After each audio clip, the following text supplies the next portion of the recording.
प्यारे बच्चों, नमस्कार। हम मनुस्मृति का अध्ययन कर रहे हैं। लगातार 57वें श्लोक तक हम पढ़ चुके हैं। पाठ्यक्रम में अपने 150 श्लोक हैं। अब हम 58वें श्लोक का अध्ययन प्रारंभ कर रहे हैं। सुनिए। ब्राह्मेण विप्रस्तीर्थेन नित्यकालम उपस्पृशेत कायत्रिदशिकाभ्यां वाने पितृण कदाचन। देखिए, इस श्लोक में ब्राह्मण के द्वारा किस प्रकार से आचमन किया जाना चाहिए और कहाँ किस विधि से आचमन किया जाना चाहिए, तो आचमन के विषय में यहाँ इस श्लोक में वर्णन किया जा रहा है। तो आप ध्यान से सुनिए। मनु कहते हैं कि विप्र है। देखिए, मनु कहते हैं विप्र है यानी कि ब्राह्मण। नित्यकालम यानी कि सदैव, कि ब्राह्मण सदैव। ब्राह्मण तीर्थेन कि ब्राह्मण सदैव ब्राह्म तीर्थ से कायत्रिदशिकाभ्यां वा यानी कि अथवा कायत्रिदशिकाभ्यां। देखिए, काय द्रेशिकाभ्याम दो अलग अलग हैं। काय यानी कि प्रजापति तीर्थ और त्रदेशिक यानी कि देव तीर्थ। कहते हैं कि ब्राह्मण सदैव ब्राह्म तीर्थ से या काय यानी कि प्रजापति तीर्थ से, त्रदेशिकाभ्याम यानी कि अथवा देव तीर्थ से उपस्पृशेत यानी कि आचमन करे। न पितृण कदाचन यानी कि कभी भी, कदाचन यानी कभी भी, पितृण पितृतीर्थ से न आचमन नहीं करे यानी कि पितृतीर्थ से कभी भी आचमन नहीं करे। दोबारा सुन लीजिए इस मंत्र को। मनु कहते हैं कि विप्र है ब्राह्मण तीर्थेन, विप्र ब्राह्मण नित्य कालम सदैव ब्राह्मण तीर्थेन ब्राह्म तीर्थ से, वा अथवा काय प्रजापति तीर्थ से, वा अथवा त्रदेशिकाभ्याम त्रदेशिक यानी कि देव तीर्थ से उपस्पृशेत आचमन करे। न पितृण कदाचन कभी भी पितृतीर्थ से आचरण नहीं करे यानी पितृतीर्थ से कभी भी वो आचमन नहीं करे। तो यहाँ पर मनु ब्राह्म तीर्थ से व ब्राह्मण के आचमन के विषय में निर्देश करते हुए कह रहे हैं कि ब्राह्मण को सदैव ब्राह्म तीर्थ से ही आचमन करना चाहिए। इसके साथ ही वह प्रजापति तीर्थ से या देव तीर्थ से भी यथा अवसर आचमन कर सकता है, परंतु उसे कभी भी पितृतीर्थ से आचमन नहीं करना चाहिए। हाथ में स्थित ब्राह्म तीर्थ, प्रजापति तीर्थ, देव तीर्थ तथा पितृतीर्थ के विषय में अग्रिम श्लोक में मनु हमें बताएंगे। तो पहले इस श्लोक को दोबारा समझ लीजिए कि मनु कहते हैं कि विप्र ब्राह्मण को नित्य कालम सदैव ही ब्राह्मण तीर्थेन ब्राह्म तीर्थ से, वा अथवा काय प्रजापति तीर्थ से, वा अथवा त्रदेशिकाभ्याम देव तीर्थ से उपस्पृशेत आचमन करना चाहिए।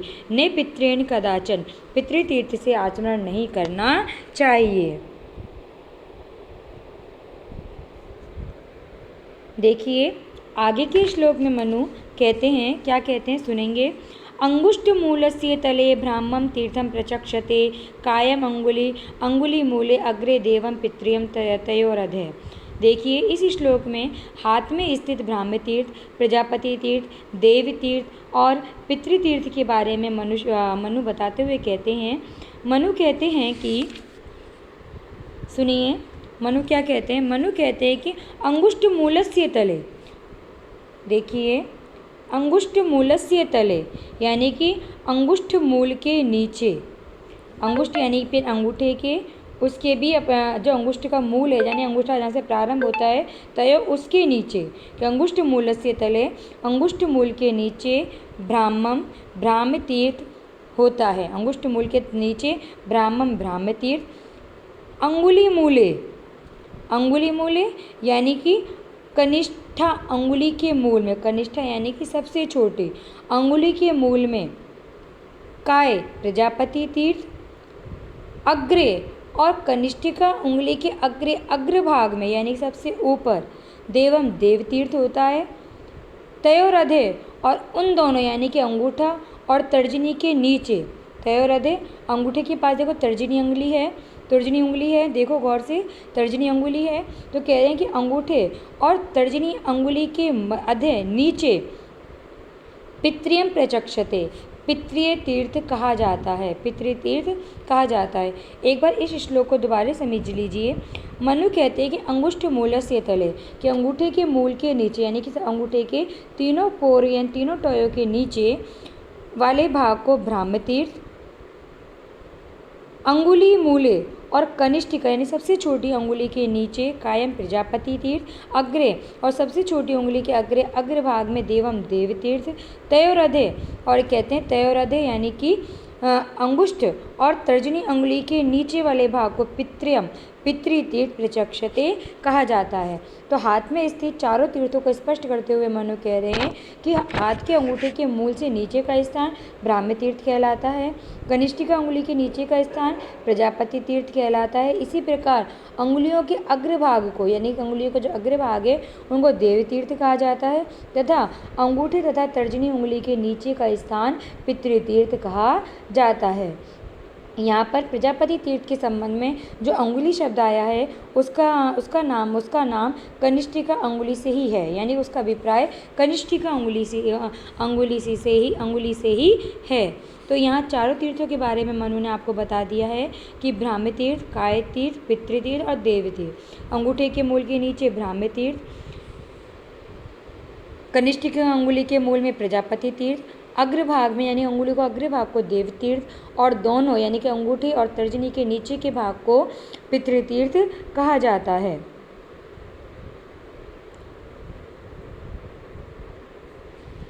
अगला श्लोक हम देखते हैं।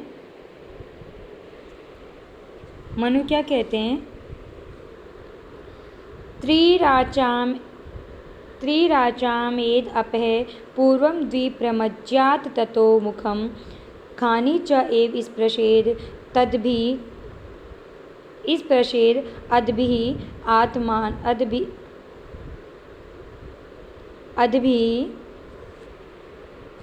एक मिनट बच्चों,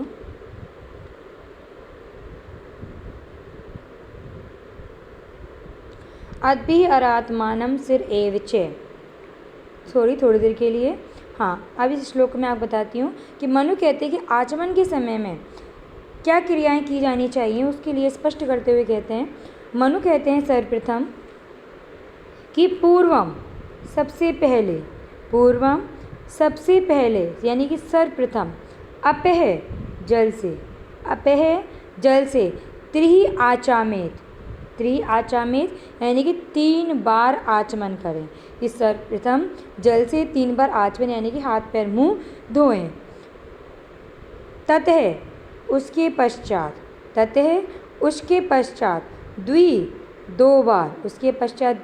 दो बार मुखम प्रमज्यात मुख का प्रक्षालन करें। उसके बाद 2 बार मुख का प्रक्षालन करें।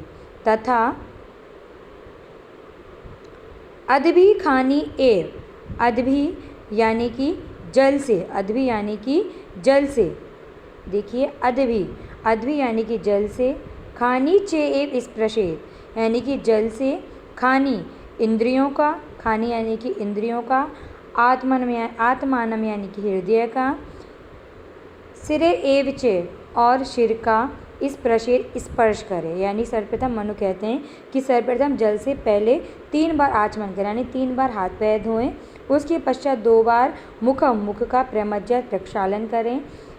तथा उसके पश्चात अद्भि जल से खानी इंद्रियों का, आत्मानम हृदय का, सिरम और सिर का स्पर्श करें। उसके बाद जल से इंद्रियों, हृदय और सिर का स्पर्श करें। तो दोबारा सुन लीजिए। मनु कहते हैं पूर्वम सर्वप्रथम अपह जल से त्रि आचा में 3 बार आचमन करें यानी कि हाथ पैर धोएं। ततः तदंतर 2 बार मुख का